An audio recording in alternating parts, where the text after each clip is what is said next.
reviews, discussions, and theories about films in horror, sci-fi, and genre. This is The Horror Deconstruction. Like, share, and subscribe to hear more. What's up, everybody? It's The Horror Deconstruction. You can find us on Instagram, Facebook, but most likely on YouTube. Give us a like, share, and subscribe. Hit that bell icon. Give that thumbs up. Let the people know you like the show with your host, KOMP and THEA. On today's show, we're discussing is Archive 81 on Netflix. Archive 81. An archivist hired to restore a collection of tapes finds himself reconstructing the work of a filmmaker and her investigation into a dangerous cult. The show is created by Rebecca Sonnenschein. Is that correct? I'm not sure. Starring Mamadou Athie, Dinah Shihabi. They did not make this easy for me. Evan Jonikate. What is going on here? Now I really believe it's from another dimension. The show obviously is based on the podcast Archive 81. That I don't know who the creators are. I know it's two guys that created that podcast. So it's a very big disservice of me not to get their names corrected. It is created by Daniel Powell and Mark Solinger. Correcto. So my history with Archive 81, this is going to be a funny one. This is a show that Thea herself suggested to me many a moon ago. Many years ago, correct? Yeah. And I actually listened to the first 5 episodes. I stopped listening for a reason. That's fair. Years later, I said, Thea, what new podcast should I listen to? She was right back. Archive 81. Fucking listen to it, you mother. Listen to this fucking show, you stupid dope. Listen to this. And I was like, well, all right, hold on. Put that glass bottle down. Right. And I listened to Archive 81. And I was listening to it again. I was like, okay, all right. I was listening to it again. I only got it to episode 5 the last time I had listened to it. Right? Yeah. So I'm listening to this.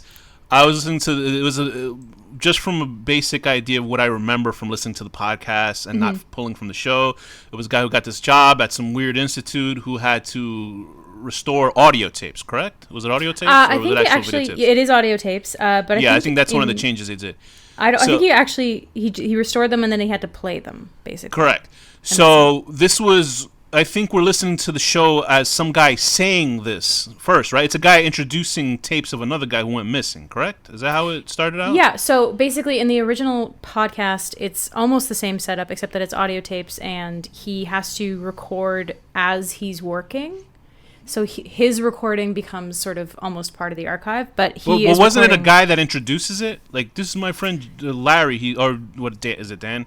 My friend Dan's missing, and this is the tapes. Yes. That's how it goes, right? Yes. Mark, I think it's Mark, plays his friend who basically goes, my friend is missing, and these are the last things we have, which are these tapes of him restoring those tapes. Okay, so the Mark in this... Melody. So the Mark in this show is the same Mark that introduced it. Okay. Yes. So let me just get back to... So I'm on episode 2 or 3, whatever. They're talking about these people that live in this building. I'm like, okay, and they're hearing weird stuff. There is a janitor that tells them, don't go on this floor. I was like, okay, all right, okay, fine. It's entertaining. So there's one actor. I think they interviewed this one guy. It was one of the worst acting I've ever heard in my life, right? And I was like, holy Christ almighty, what is this acting? And I listened to HG World, which is the worst acting podcast ever, and I tried to strum through it, but whatever. That's for another discussion. Okay, I got up to this episode with a rat in it, right? Ratty, okay? Ratty. I was all into the show, and I don't know what this rat is, the Jar Jar Binks of the audio show for me, because the guy's talking to Ratty, right? He traps Ratty, right? This little rat that he finds at his job, and then he's like, he befriends the rat, and the rat's talking back to him in a rat language. And I understand this is not a big deal for anybody. This is a funny. He's just squeaking. Like I know, but the rat understands him in some capacity. Right. It sounds ridiculous, and I was like, I can't do it. I just can't. And it was the exact same episode that I stopped listening to the show. That's really funny. And I didn't know that. I didn't know that's why you stopped. I stopped because I could, and it was not because of the rat. It was just something that I was like, "This, how could it too get any goofy? worse It was than too this?" goofy for you. That right there, and the thing is, here's the thing: there's one show that you and I have shared history with, called the Black Tapes, that I believe has ruined every podcast show for me, because the Black Tapes was this audio drama that you and I actually listened to full way through. Yeah. And it was also a very supernatural series. And that has given me pause on all these supernatural long form series. I have listened to 2 other shows like Caravan. I haven't listened to it fully. I enjoyed them. Oh, I but like I haven't Caravan. finished them. Right, Caravan, Yeah. and then also the other one is a left-right game, which is very Right, good that's it? too. I haven't finished that either.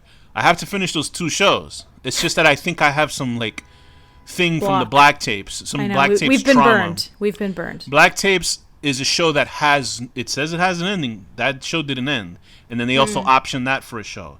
Now, what they course did with they did. Archive 81, so the thing with Archive 81, now that it got a Netflix deal, I did see people talking about it on Twitter, which was good, you know? Yeah. But some people still gave it negative reviews, some people liked it, or they didn't.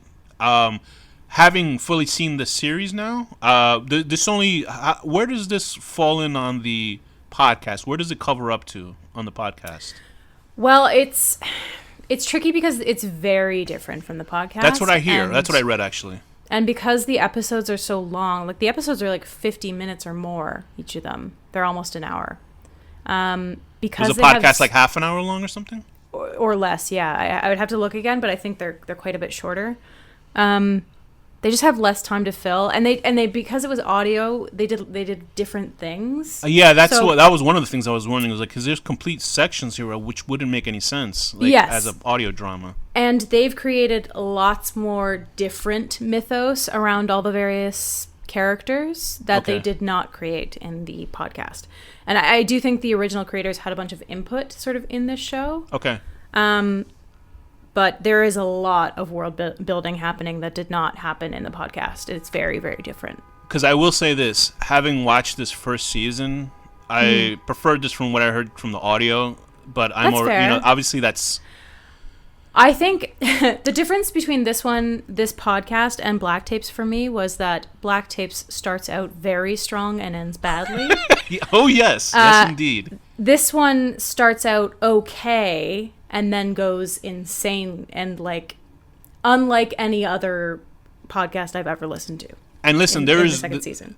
Yeah, this is what you told me that there was, and the thing is, I want to listen to the. I want to go back into listening to the podcast, but the thing is, I don't want to fuck up the show for me now. If this gets I know. So that's the kind of But paradox that I'm in right now. what I will say without spoiling anything is that the ending of this television season is not even close to what they do in the show. Okay, which the did you podcast. what did you find much more satisfactory? Well, I like the podcast version because That it's- reaches an actual ending, though, right? Like that's an actual ending. Yeah. He sort While of this disappears. is a cliffhanger. And the first season of the podcast ends on a cliffhanger as well, Yeah. but then goes into a completely different territory after that, basically. But I think this works for the series. So they're just 2 completely different animals to me. And believe it, there are actually good narrative podcasts out there, people. There are, like, I would say Exeter is an incredible series. Very good. That's a show I'm trying to get Thea to finish. That's great. I know, I have to catch up. We're Alive. We're Alive is the pinnacle of sort of great audio drama podcasting, Mm-hmm. stuff like that. But back to this, so let's actually talk about the series itself. Yes. So give us a little rundown of who Dan is and what he's up to. Yeah, Dan is a sort of reclusive archivist. He works at, I believe it's a museum Of moving images. at the beginning. I was surprised this was in New York City because I don't remember that from the podcast. Yeah. No, I think it was New York, the podcast too. But Okay. the building was anyway, not obviously where he's doing his archiving, which is the same here. And he is a little bit cagey about his past. He has clearly had a mental breakdown previous to this and had a sort of struggles growing up. His friend intimates. You find out that's because his childhood home with his family burned down when he was just a kid. Mm-hmm. And he gets asked to restore a videotape, and that leads to a job offer from a mysterious man from a company called, I can't remember now. LMG?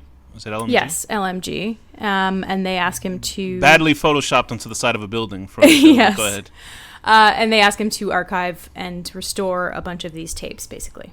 Right. That all came from the Visser building, that all came from Melody Pendris, who is this character who was documenting things in that building at the time. one of the questions that I was going to ask you before I saw this show was something that I completely forgot from the podcast, but then I was like, oh, yes, this is something. I was going to ask you this question. And then I realized, reading more articles about it, what a big misrepresentation they did for the series was like, because once I saw Annabelle Cho, who was actually Julia Chan is the actress that plays her. Yeah. You could have fooled me. She is playing is she lesbian or queer? She's one of those. I don't know. She's a bit queer. I was going to ask. They don't really. They sort of intimate. She talks about women, but they don't. Right. Really No, I think she said she had a girlfriend, but I'm not sure. But I was going to ask you, how is the LGBT representation? Because her character is a little kooky, Annabelle. Yeah. And then when I read back, I was like, wait a minute, didn't she have a wife? Like, didn't In the original, Melody had a wife. Yeah. And then I remember that was in the podcast. I was like, yes, that was. They also specifically said that in the show. Yeah. So people were saying this is straight washed, although there is no real. She's not really, trying to hook up with other people in the show itself. You also don't really. I mean, Melody goes on kind of a date with. You're right. With him at one point. With Samuel. But. And so, like, she seems like she's going to go back to his apartment at one point. And so she did seem pissed off that he was hooking up with his ex-girlfriend. And that doesn't mean she's not bisexual or whatever. Right. We don't know. Like, and also it doesn't matter really. Like, I was a little bit like, but because the entire show itself is so different from what the podcast was, I wasn't like mad that they.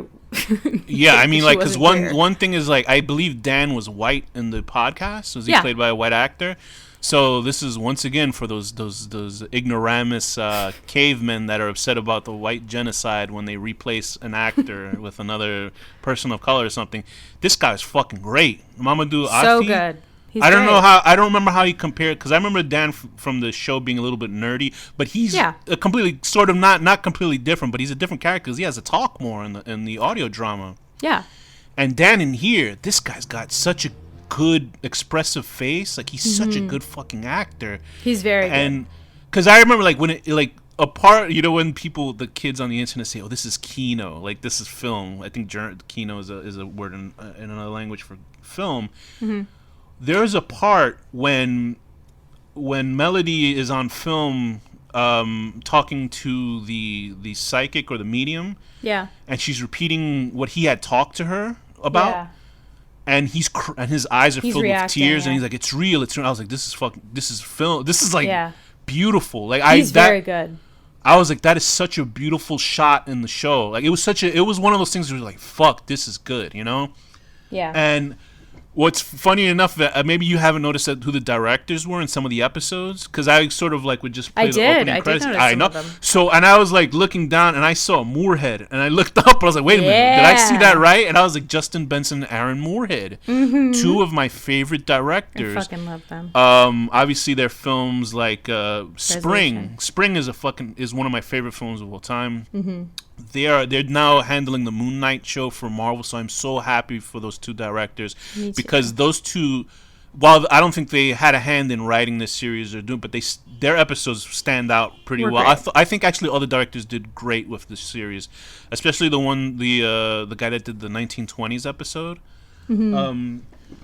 But I was so happy to see their names on the show, because they just are so good at this type of thing.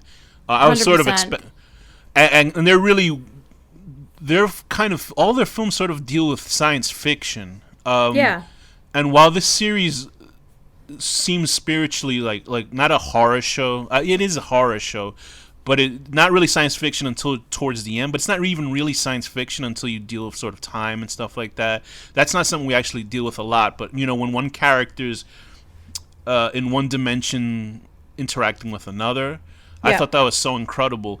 But let's get back into. But Dan as a character, I think he's great. Before we move on from directors, can I make one more? Absolutely. Rebecca Thomas directed, I think, almost half of it, probably 4 episodes or something. I think it was each person had like 2 episodes, 2, 4, 6. I think she might have done slightly more, but she also directed another podcast adaptation that I loved that nobody saw, which was Limetown because it I was have on, to get into that. Yeah, Limetown was great. well, I it was think on I only- Facebook Watch, so nobody watched it except for me, who was obsessed with Limetown, the podcast. So I was excited to see it adapted because it is so cinematic. I gotta watch. You have to see that because it's funny because I think we were speaking on the Scream episode about Scream being on the TV show being on MTV and nobody seeing it. Sort of like that's what happened with this Limetown with Facebook because I was like, oh yeah, it's on Facebook, and then I just completely absolutely forgot about it. Because who watches it there? I did watch Absolutely. it there because I was seeking it out, but if I had not known it was there, I would. If I hadn't been following the podcast, I wouldn't have known. If Facebook had and I'm sure it does have an app you can see on your television screen that's easily, you can see like Tubi.tv, which is a fantastic, if you want to see horror movies, go on Tubi, Tubi, or like, obviously Netflix or Amazon Prime. But you don't automatically go to Facebook or Meta or whatever it is to go see Limetown, which just from the trailer alone, I remember, oh, that's great. So I don't even know if that show finished or it had a finale to it. So they finished the first season. Rebecca Thomas directed the entire thing. Okay. It is incredibly well done. It is also a little bit different from the podcast because they have to fill more episode time, basically. But it is really well done. If you can find it, I will write that down on my list, and we shall talk about that one day. And I don't know if did you listen to that podcast, because it is. I listened to the first season. I have not listened to the second season. I don't know. I think it's 3 seasons, correct? Or is it just 2 seasons? I think it's just 2 right now. Oh, okay. So then I can get into that. Yeah. So it's easy. And you don't really. I don't think you'd need to re-listen to one. You sort of know where they left. Yeah, off. I know where. Yeah, I remember what it was. It's a town that essentially disappeared, and this. Yeah, and Leah, the reporter, disappears at the end of it. And that's where they pick up on second season. So she's. Yeah, go ahead. The thing about this show that automatically reminded me the type of horror that it is, which is a creeping dread horror. It reminded me of the sci-fi series, and why am I blanking on the name of the sci-fi series? You know the name of the series, the one that had four seasons of it, and the director the creator of it created a brand new cherry flavor. Channel Zero. Channel Zero. Yeah. It reminded me of the first season of Channel Zero. That to me that is a crowning achievement in sort of weird television. I love that show. Like, you can't imagine how much I love Channel Zero. I tried to get Danny to complete the whole series, and he was busy fucking around anywhere else. But that is what I felt with this show, because it wasn't force-feeding you garbage. It wasn't... Archive 81 is about a mood. It's about a sensibility. The shots are so painterly to me. Yeah. They do that thing that I recognized from this series called Mr. Robot, where the camera shots are off kilter, where a character would be like 1/3 of the screen, or halfway down another shot. I fell in love with this show. Like, I just love the whole mood of this show, because you don't see shows like this. A show like this where 60% of it is dialogue free. You know what I mean? Because it's a character discovering stuff, which is the complete opposite of the podcast, because you have to have information constantly given to you to know what's going on, to fill the theater of your mind. Yeah. And this show lets you breathe and see it play out physically, which I think is fucking incredible. So enough of that tap dancing from me. What about Melody Pendress? What do you think about her? I liked her actress okay. She didn't blow me away the same way that he did. She looks like a 90s actress, right? Like she does. Her, which I guess is correct for the show. That's correct. That's the era that she's living in, so it makes sense. I think she did a pretty good job. It's a similar thing. It felt like she didn't maybe sometimes have enough levels to where she was going. Right. It was sort of like she was normal for a few, like she was sort of like baseline for a few episodes, and then it was like I'm at a 8 to 10 for everything else. Because what's interesting about her? Sorry to cut you off. Go ahead. No, it's good. No, go. What's interesting about her is, did you ever see Lake Mungo? I did. Okay, I don't know what you felt about that movie. I love that movie. I like Lake Mungo a lot. Okay, so like to kind of compare it to this, the lead of Lake Mungo is this woman that we're talking about this whole time, and we're kind of discovering the story through her actions, right? But we only know her compartmentalized. We only know her a little bit. It seems like that's all they had to work with Melody in this. I don't know how it fares out on the podcast. I don't know if you get to hear more about or know more about her. I assume you know more about her in the show. Obviously, her having a fucking wife makes a big difference in the audio version. In this, it seems like, and I actually don't have a problem with Melody, but I see I see what you mean. It seems like there's some sort of emptiness in the core of her character. Yeah. Because she is doing a big MacGuffin. She is looking for Right. her mother who left her as a child at a church, right? Yeah. And so that's all she is in the show. Like she has there's nothing else going on with her. And I can understand if you have just a singular sort of, if she's doggedly looking for this one thing. That's what her character is. And that's literally what she is. Like even That's it, though. Yeah. That's it. Because the audio drama, the podcast, is found footage. Now, they could have done that same thing with this, but they ended up doing narrative. Yeah, they go with into it, her story. We don't just see what Dan sees; we see what she sees as well. But she doesn't fill out as much. That's the problem. Right. Dan, we can sort of. He's discovering. She's discovering also. So, but that's the thing. I don't understand why it works for him. I think it's because he has other people to work off that aren't like crazy, like his best friend Mike. Yeah. Or Mark. And she has like Annabelle, who's like this cartoon like CW11 character, and I don't know if it's because they're 90s characters. It doesn't seem maybe, yeah. My only small thing, and you're a production person as well, that drives me nuts with this show. It's the only thing, and it's very stupid, is the quality of the VHS, because obviously this is all shot digital. Right. This shit does not look like VHS, and I know it would be crazy to shoot this shit on VHS because you wouldn't be able to keep it after time. It would disappear. Right. It would originally erode or something. So that's my only thing with the show. That's my only problem with the show, really, is the VHS quality, because it obviously looks like not even, it looks like 6K fucking footage for back then in VHS stuff. The only other problem I also had was the Cthulhu knockoff, or whatever this creature is. I forget his name. When he's reaching through the television and stuff like that to me looked like VHS. I'm not VHS. It looked like Sci-Fi Channel level monster. Because I was looking at it, just the design of the creature looked like an alien. I was like, this doesn't look like a demon. It looked like an alien from outer space. I was like, is this like an alien show or something?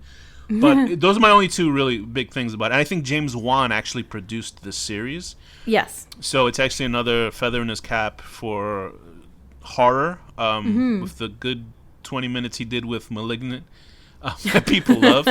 So people really love that. They really do. I'm super surprised by it, but you know what? Whatever. If there's more movies where it's a full hour of whatever happens in the last 20 minutes of that film. Giver. So rounding out the cast, we have Ariana Neal as Jess. I liked her character. Yeah. She was obviously set up to be the goat, or not the goat, the lamb, sacrificial lamb. Goat, I mean greatest of all time. Yeah, greatest of all time. The greatest of all time lamb to get her slaughtered. What'd you think about Jess? I liked her a lot. I thought she did a really good job, really like humanizing that character and making her feel.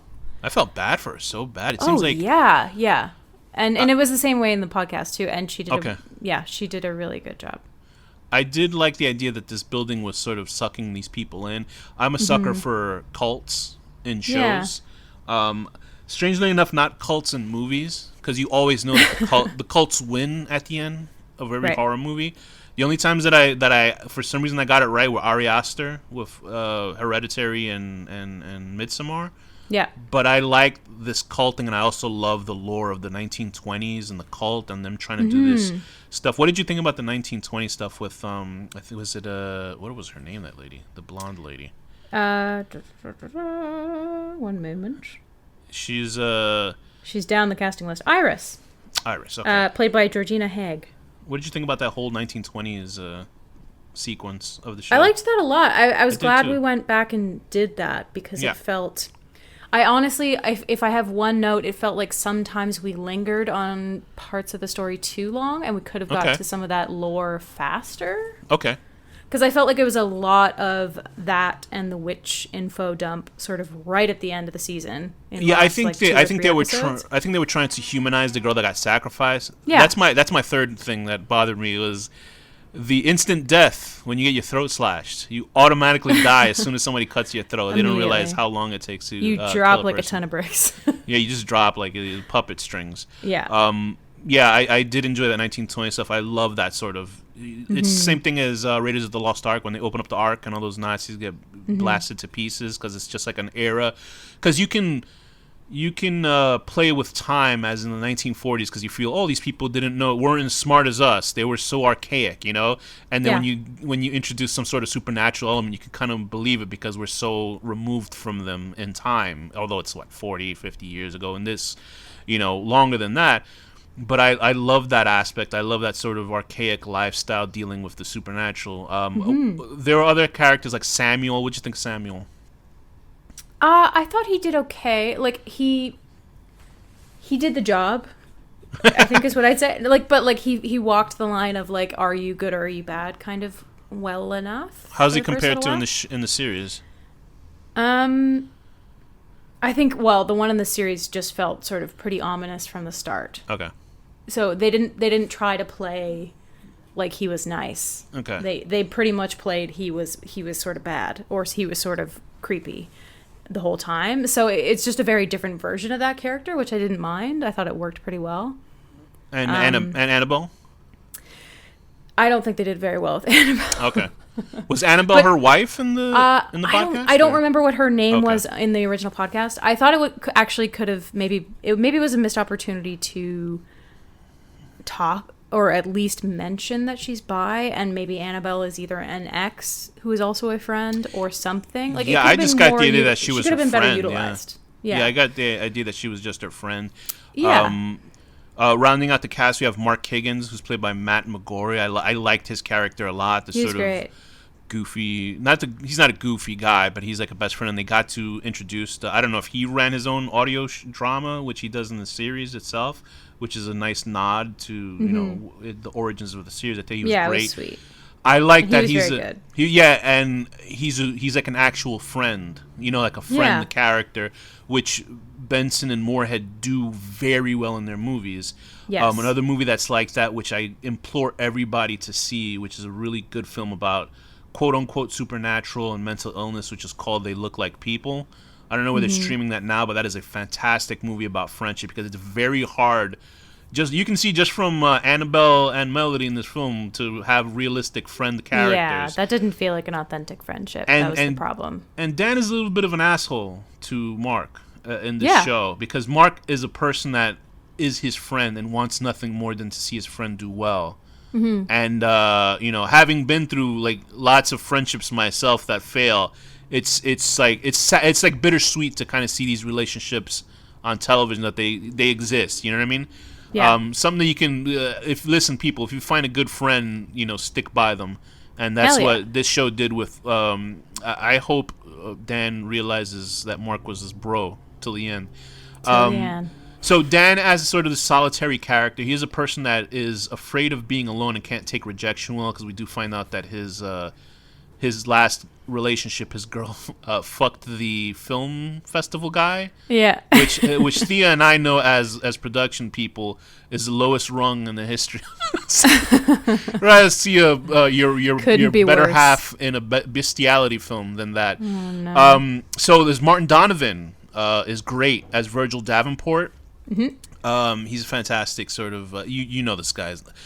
I don't know if he's necessarily evil because it's not, you know more than I will, but he is ambiguous. But the more and more you unwrap that onion or peel that onion, obviously something stinks. Yeah, and he serves the series very well as this character. Cassandra Wall annoyed me to no end. She was the older lady that gave that sort of fungus paint. Yes. To the other she was girl. Good. I thought she was pretty good though. She's a good did actor. What she was supposed to do. Obviously, she's a great actor. And then even Stephen Turner, who plays this guy's dad, like he's great. He seems like a real dude. Like he seems like an actual psychiatrist. I think all in all, what didn't work for you? Now you tried to divorce the audio drama from this as a singular event. What did you think didn't work for you of the show? I just felt they drew things out a little bit too much sometimes. Okay. I thought they could have introduced some of the concepts that it ultimately became like the core sort of mythos of the show a little bit earlier. Okay. That was what I was finding. I found myself, I got a little bored in the middle. Really? Okay. Yeah. I was like, okay, but then when are we getting to the next? And maybe, and I'll own that maybe it came from the parts that I'm most excited about the Okay. original show. But I pretty well divorced from that because it was obvious that this is its very own thing. It is not similar to that at all. Yeah. But yeah, no, I enjoyed it. Your favorite aspect of the show? I think I did enjoy the mythology of it that they built around it. I don't think the coven was a thing that existed at all in the podcast. And neither really was I don't think the Voss. I don't remember. It's been a long time since I listened to the first season. But certainly the coven was not a component, and so that was an interesting introduction, and then a reversal of like, oh, they're actually working against them, and that's where, spoiler, Melody turns out to be sort of that lineage, which was an interesting twist too. And I think I did call that woman was her mom pretty quickly. Yeah, I didn't call it the first time I saw her, but I was like, no. Yeah, that's probably right. That she's the first time I saw her, I was like, maybe that is Melody. I don't know. What are they, Balonga witches? I forget. It's a very weird. I know. I was trying to think of the name, but I couldn't, and that's why I didn't say. Oh yeah, right, correct. There's like some Harry Potter stuff going through. Baldung. There you go. There we go. Yeah. So yeah, I think the thing I was worried about a little bit is when they went to the other dimension of Zlaxnar the Great, or whatever this monster's called. Because I was like, what are they going to show? Are they going to show Dan floating through time or something weird like out of The Simpsons? And small spoiler for the podcast, if you eventually listen to it, well, first of all, I don't think they talk about a demon at all. So this is very different. It's like pocket dimension kind of thing. But they do go to a different dimension. Okay, yeah. And it is great. Yeah, so I figure this is like a pocket dimension thing that's happening. That their explanation is that this monster is lonely and it likes to keep people. Yeah. I don't know whether it's siphoning off their energy or whatever. Yeah.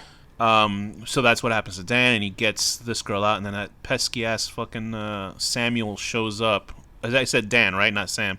Dan is there, and then Sam pulls out Melody, and he vanishes. And I'm sure he'll be in the second series. And as great as Thea and I are talking about this show and saying second season, we'll see what happens, because whenever but she and I Netflix. see something, it had a better chance than a Facebook watch.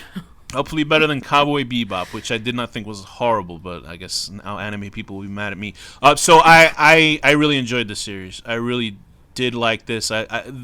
This, for a certain niche of a horror show, this like hits all of them for me, as in mood, as in direction, as in the weirdness, or the quote unquote high strangeness that it deals with, as in the 1920s and cults and all that shit, and whatever pocket dimension and stuff. Thought it was great. Thea, what rating would you give Archive 81 on Netflix? I would give it I'm gonna say an 8 out of 10. Going into a priest's office and finding a whole whack of information about a coven, which feels on brand, feels right. Feels good. How they did not see her through a table that had clear holes in it made no sense to me. But they're dealing with demons or monsters or whatever. He dumb. I will give it a high 8.5 out of 10. I would say 9, but you never know. You can say 9. I want to give it 8.5. I did like it a lot. Don't tempt me. I'll say 9. Okay, I'll give it a 9. I'm gonna give it I'll give it a 9. 8.5 out of 10. Doing a fantastic painting of a lady from the 1920s, who I really thought it was going to be Melody's mom originally in those paintings, but they're not. But making a fantastic painting using disgusting, filthy fungus. And if you sold that at any local art store, people will buy it up in a second. And with that, Thea, what's the final word? Unconscious.